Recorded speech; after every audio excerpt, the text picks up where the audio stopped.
Les îles grecques présentent des silhouettes extrêmement variées. Un grand nombre d'entre elles sont minuscules, dépourvues de vrai relief et n'ont jamais été habitées.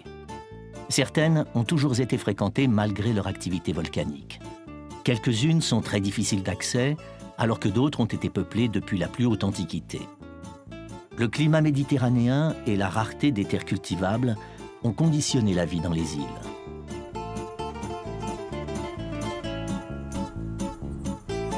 En hiver, les pluies alimentent les nappes phréatiques, mais l'eau est rare.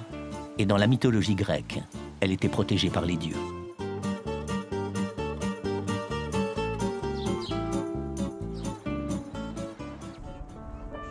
La ville d'Athènes, selon la légende, doit sa fondation à une source. Elle doit aussi son riche patrimoine et sa place dans l'histoire à son ouverture sur la mer Égée. Un atout, mais aussi un risque, celui d'attirer les ennemis. L'unité de la Grèce repose en grande partie sur la religion orthodoxe. 98% des Grecs déclarent lui appartenir.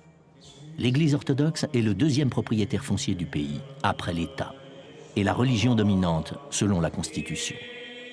Les prêtres sont très impliqués dans la société. En Grèce, le pourcentage des moins de 15 ans est très faible. Les jeunes sont l'avenir d'une population qui vieillit. Les populations méditerranéennes vivent plus longtemps qu'ailleurs en Europe. Un art de vivre sans doute que l'on ressent davantage dans les îles que dans les grandes villes.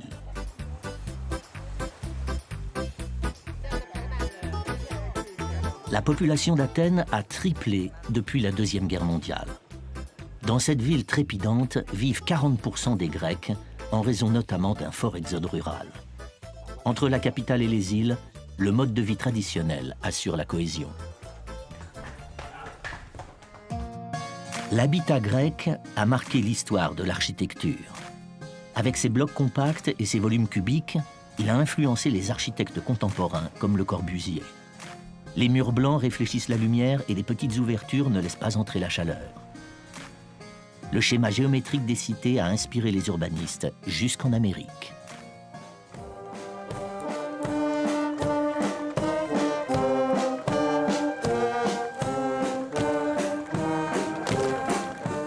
La Grèce est une figure incontournable de l'histoire, de la pensée et de la création artistique. Copiée sans discontinuer, elle sert de référence depuis des siècles pour ses formes et ses rythmes. Le bouzouki est un cousin du luth. Il fait partie du paysage comme la vigne et l'olivier.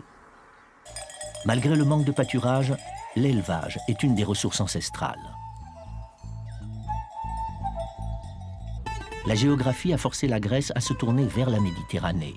La pêche, qui est restée confidentielle, la marine marchande et l'aquaculture existaient déjà dans l'Antiquité.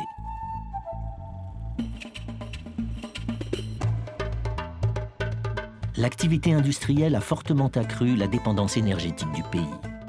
La Grèce possède un vaste parc éolien qui permet la diversification de la production d'énergie. Et 300 jours de soleil par an assurent l'avenir de l'énergie solaire. Qu'il puise ses matériaux dans la mer ou dans le sous-sol, l'artisanat représente depuis l'Antiquité une part importante de l'activité économique. Les Grecs ont déployé beaucoup d'efforts pour rendre l'ensemble du pays accessible par la route. Et quand la route s'arrête, le bateau prend généralement le relais. En comptant ces milliers d'îles, la Grèce déroule environ 15 000 km de côte. Le bateau est un moyen de transport incontournable. C'est l'un des moteurs de l'industrie touristique. Après la marine marchande, le tourisme représente le deuxième secteur économique du pays. Le soleil assuré, un mode de vie séducteur, l'exotisme proche sont autant d'invitations à la découverte.